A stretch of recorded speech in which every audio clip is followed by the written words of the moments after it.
যে কোনো অনুষ্ঠান করতে তো ভালোই লাগে, কিন্তু অনুষ্ঠানের পরে এত কাজ জমে থাকে, সেই কাজগুলো আবার করতে করতে 2-3 দিনও এমন আছে লেগে যায় আর কি।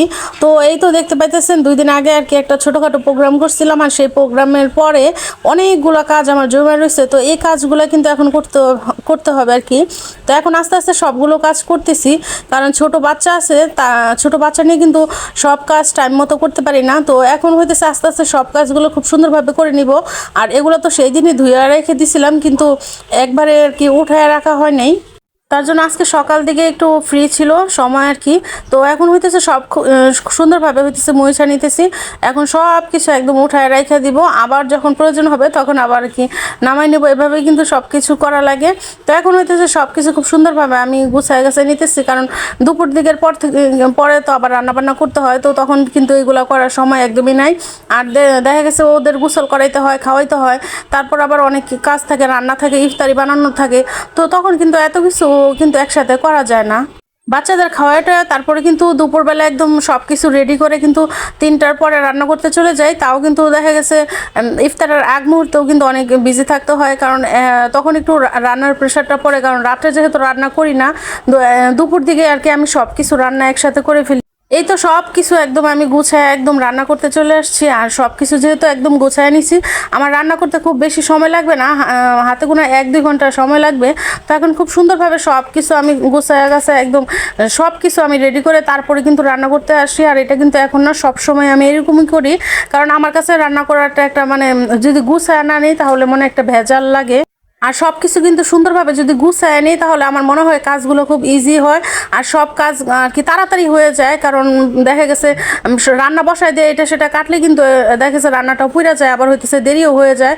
তো আমি সবসময় এটাই করি যে আমার ঘরের সব কাজ শেষ করে আর কি যা যা আমি রান্না করব সেই সব কিছু আমি সুন্দরভাবে একদম কেটে ধুয়ে সব কিছু রেডি করে তারপরে আমি রান্নাঘরে যাই। তাহলে আমার মনে হয় যে সব কিছু খুব সুন্দরভাবে হয়, মানে কোনো কিছু ভেজাল লাগে না। আর আজকে কি রান্না করব সেটা কিন্তু আমি সকাল দিকে উঠে আমি ভাবতে থাকি যে আজকে কি রান্না করা যায় আর কি আছে ফ্রিজে। তো এইভাবেই কিন্তু প্রতিদিন রান্না করি।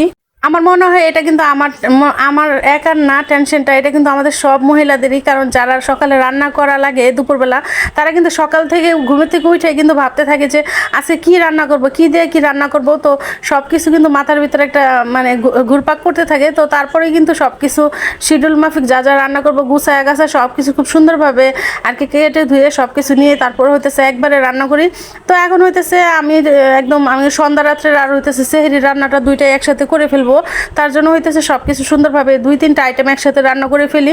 আর এখন হইতেছে শুটকি রান্না করব, মুরগির মাংস রান্না করব, আর হইতেছে ডিম রান্না করব। আমার ঘরে যদি মুরগি থাকে বা মাংস থাকে তাও কিন্তু মাঝে মাঝে এই আইটেমটা আমি করি। এমন না যে মানে মাছ মাংস নাই, যেই রান্নাটা করি আমি রান্নাটা খেতে অনেক বেশি মজা লাগে। মাঝে মাঝে আর কি এইটা করলে ভালো লাগে। হঠাৎ হঠাৎ হইতেছে একটু বোম্বাই মরিচ দিয়ে যদি একটু ডাল রান্না করা যায় তাহলে কিন্তু অনেক বেশি ভালো লাগে। আর একটু ডিম দিয়ে দিই সাথে, তখন কিন্তু আরও বেশি ভালো লাগে। আর হইতেছে সবার লাস্টে একটু আর কি আমি বাগার দিয়ে রান্নাটা একটু হালকা পাতলা মনে হয় ভিডিওতে দেখাইছি। আর আজকে একটু ঝাল ঝাল করে নুডলস খাবো আর কি। ইফতারের সময় অনেক সময় ভাত ভালো লাগে না, তো আমি আর কি আমার জন্যই করি, আমার শাশুড়ি ওইগুলো খায় না। তো আমরা 2-1 জন আর কি, আমি আমার ভাগ্নে ওরা আমরা খাই, তার জন্য খুব অল্প পরিমাণে রান্না করি। বেশি একটা রান্না করলে তো নষ্ট হয়, তো অল্প একটুই রান্না করছিলাম।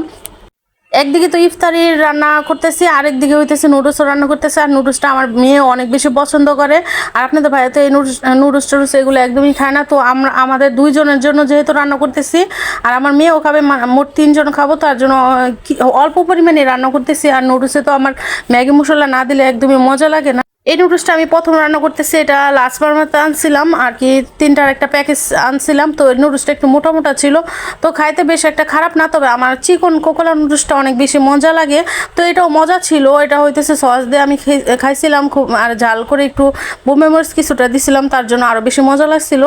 তো ইফতারের পর কিন্তু একটু ঝাল ঝাল ঝাল জাতীয় জিনিস একটু ভালো লাগে, তার জন্য হইতেছে নুডলসটা আমি রান্না করছিলাম। আর এইগুলো ছিল আজকে আমার আর কি রান্না। আর সকাল থেকেই হইতেছে কাজকর্ম করে হইতেছে এই রান্নাগুলো দুপুরবেলা আর কি শেষ করছি রান্না করে।